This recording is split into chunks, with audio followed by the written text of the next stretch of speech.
What's up, guys? It is now November 1st, and we're finally gonna give you guys, not even finally, we uploaded the video last week, and so many people had other questions that they wanted us to answer, and they wanted us to answer them ASAP. So we're gonna do that. But if you can tell by the title of this video, this will be the part 2 of our open marriage video. So let's get started. First question is, in an open relationship, is there a such thing as cheating? I would say yeah. I feel like if you don't communicate it and it's behind someone's back, it's cheating. Cheating is cheating no matter what the stipulation is or whether it's an open relationship, regular relationship. Cheating. If you have to lie about it, then you're cheating. Yep. Yes, you can be in an open relationship, open marriage, and still cheat. Yep. If you are allowed to do certain things, you guys have certain, you know, study guide. Yeah, like if you have certain rules or something to your open relationship and you go against that, then yes, you were then cheating. Second question is, what are your boundaries? We kind of touched on this before. I don't know if the person meant boundaries individually or together, but we could kind of do both. For solo, like one of my biggest issues, or like probably would be like a problem that will bother me, is like too much like communication, like too much talking, whatever. And like that doesn't mean like on some friend stuff, like relationship, like whatever. But yeah, like you guys like keep chatting after like everything is like down to the point, like you know what's gonna happen, and then you guys still just chatting like, oh, you know, good morning, sweetheart, how you doing, baby, all that other stuff. Is like I think that's something that's irritating. That irritates me. I think that's kind of like how I feel sometimes is I'm okay with being friends, but when it becomes more like I'm sensing more of a relationship vibe from you, and I feel like that's like a boundary for me. And you're gonna like lose all interest in you in an instant. You gotta know where to like draw the line, like yeah. And you know you gotta catch it, because you don't want to like prolong it. You can like hurt that person in the process as well, so you just gotta be very considerate of other people. I feel like a lot of people also ask, like, does somebody ever have ill feelings? And I would say that it can. It does happen. You know, it's not perfect. Not everybody's perfect. Not every relationship is perfect. So it could be a specific situation that might make the other person feel uncomfortable, but if you communicate that and address it immediately, then it won't continue to bother the person. And I feel like that's the best thing to do, is just to communicate it. So it could be like a split second. It could be in a moment of like you guys can all be like, you know, getting in together, and then you might be in a position or something that may just trigger something. That person may be bothered by it or something like that, and then this is something you guys could just talk about or something. Some questions that I've gotten from people is, how do I convince my significant other to do so? And it's not about convincing. It's either you guys are making this decision together, or it just doesn't work.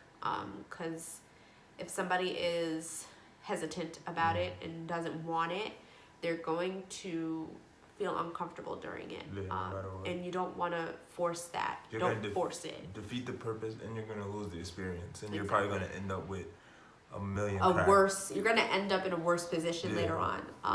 So I mean, like we said in the previous video, have those uncomfortable conversations, but do not force it. If somebody seems hesitant, if your significant other seems hesitant when you talk about it, wait, or I don't know, like continue to have conversations about it, work through it if you can.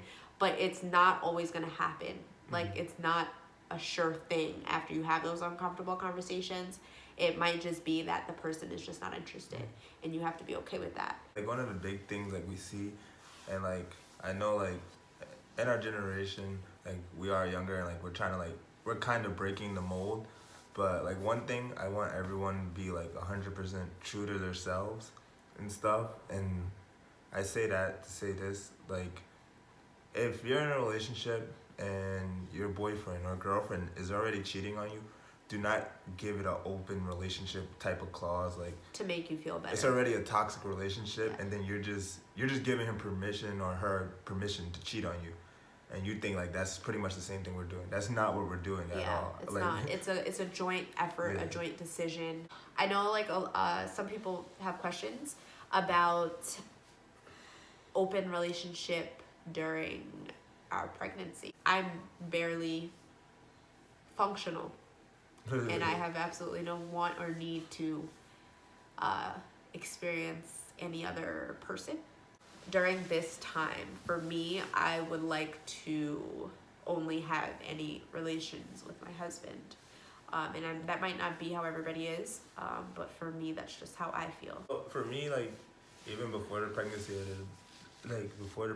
and like now during the pregnancy, like it always comes at me in like waves. If I feel like if it happens, it happens, or if I have the urge to, but that's something I would discuss with her first. Yeah. Are you okay with that? Like it's something I would have to make sure of first. I have the right to say yes or no.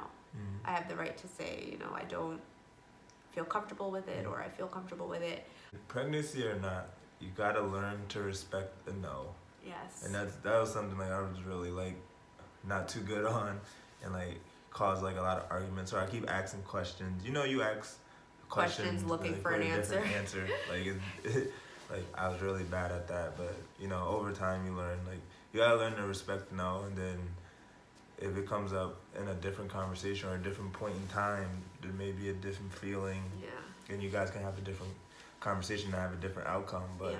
for a point in time, Don't push it. yeah, if you push it, then it's gonna just make everything just Yeah. worse. Yeah. Before we were even swinging or even considering an open relationship, it was always like at first, like I always just like to dance. When I mean dance, I mean like grinding, riding cheeks.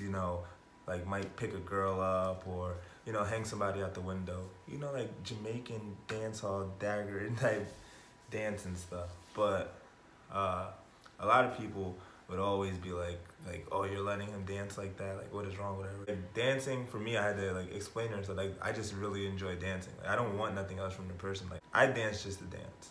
Yeah. Some people dance and they have intentions of trying to get that person's number, trying to hook up with them, trying to sleep with them. And that's also something that comes with the openness territory.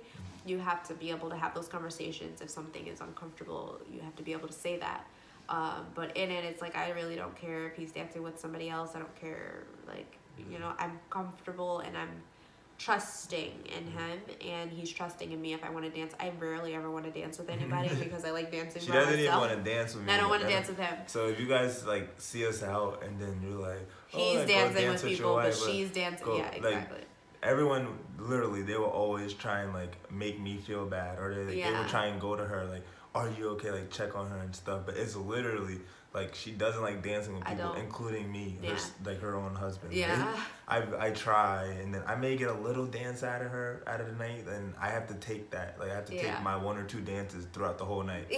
So it's like if you ever do see us and you feel like, oh, like he's doing all this, so she might be uncomfortable. I'm not uncomfortable. I like dancing by myself. I would prefer to dance by myself.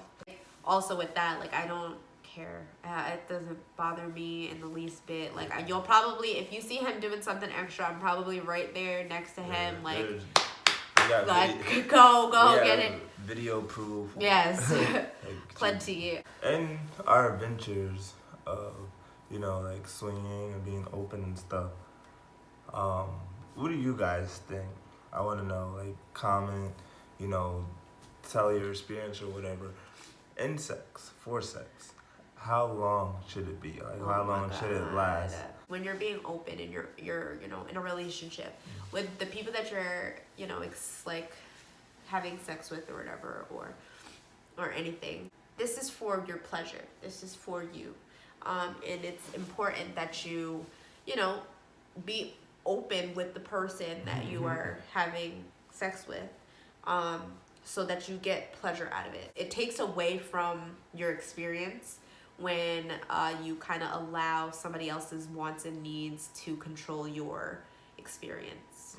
We didn't get a whole lot of questions, even though a whole bunch of people were asking for a part 2, like every day since we posted the video. But even after posting this part 2, please leave any questions that you may have in the comments below. And you know, if we get enough questions, then we can make another video explaining those questions. We have no problem doing so. But thank you so much for watching. We'll see you in the next video.